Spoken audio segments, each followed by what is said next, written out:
What's up, Mavletic lovers and listeners, and welcome back to Maverick Postgame. We had so much fun last week and are so thankful to be back. We had a packed week of CMU sports and are ready to relay all the action to you. So with that being said, I'm your host, Justin Platt. And I'm Estrella. Let's get into all the game-breaking stats, off-the-wall wins, heartbreaking losses, and in-depth analysis of our CMU athletics. Roll it!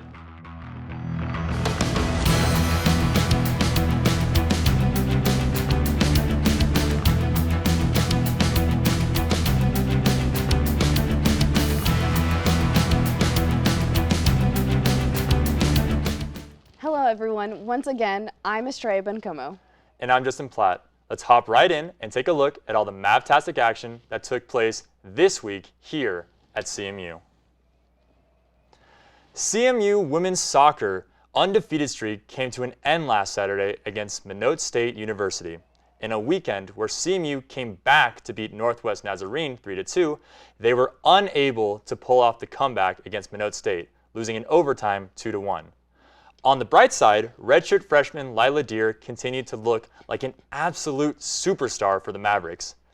Deer scored her 5th goal of the season, making that her 4th in the past 4 games. As a team, Mesa outshot MSU 21-16, with each team having 7 shots on goal. The difference in the game came down to saves, where MSU nearly beat Mesa, saving 6 shots to Mesa's 5. Mesa cleaned up their game, only committing 5 fouls to MSU's 7. CMU will look to rebounds next week against Cal State Dominguez Hills in Carson, California on Saturday, September 18th. Men's soccer won in a thrilling fashion last Saturday against Northwest Nazarene. After being tied for the duration of the second half, freshman midfielder David Peters took a tremendous shot to steal a win for the Mavs in the final minute of the game. This was Peters' first goal as a Maverick, and what a time to take it. After senior midfielder Chris Boyd got the Mavericks on the board with a goal in the first half, CMU had been reeling for another, especially once Nazarene tied the game up in the second half. Mesa has had young stars stepping up all over the place, and following Peters' game sealer, CMU's men's soccer is now moved to 4-0 on the season. As a team, the Mavericks took 14 shots to NNUS 8, with only 3 of them being on goal. CMU had only 3 offsides and 7 fouls. CMU has certainly been keyed on not making too many mistakes that could hurt them as a team. Following this victory, the Mavs will look to be 5-0 as they play Simons Fraser at home this Thursday at 4. Women's volleyball ran the table last weekend, completing a 3-0 stretch over Arkansas Tech University and Eastern New Mexico University. In Game 1, the Mavs fell behind, losing their first set 25-23.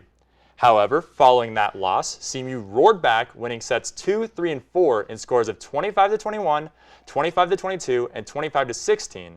Game 1 was led by Ty Wedhorn and Sydney Leffler, who each had 14 kills. Savannah Spitzer and Holly Schmidt each followed with 12 kills of their own. As a team, Mesa committed 63 kills at ATU's 41 while only taking 21 errors. Game 2 against Eastern New Mexico followed in similar fashion, with Mesa dropping the first set before rallying off 3 straight wins.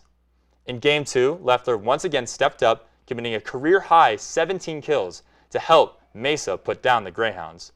Redshirt freshman setter Sabrina Vandalis also had a double-double, with 40 assists and 10 digs. As a team, Mesa had 54 kills to the Greyhounds' 46. CMU had 131 attempts, hitting at a 24% advantage. Mesa had 54 assists and scored 69 points. Mesa is the nation's 22nd ranked women's volleyball team and is now sitting at 5-2, and will look to move up the ranks next week as they play MSU Denver on Thursday, September 16th at 6 p.m. Now that we have recapped the games, it's time to announce our Maverick of the Week.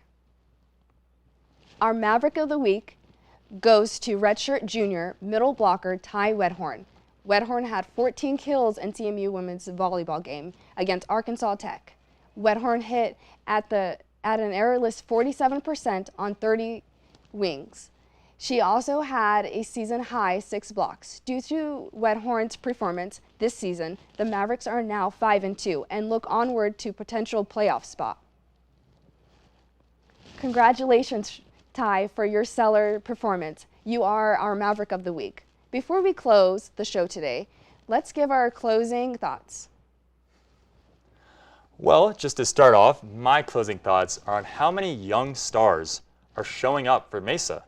We talked about David Peters for men's soccer, but also Sydney Leffler and Sabrina Vandalist of women's volleyball, as well as Karst Hunter, Avian Thomas, and Elijah Lilly of CMU football. So many freshmen are making significant plays this early in the season. It really bodes well, not just for Mesa this season, but also for years to come. That's a great point. With all these young players piling up for CMU, there's going to be a lot of great games to watch on the horizon.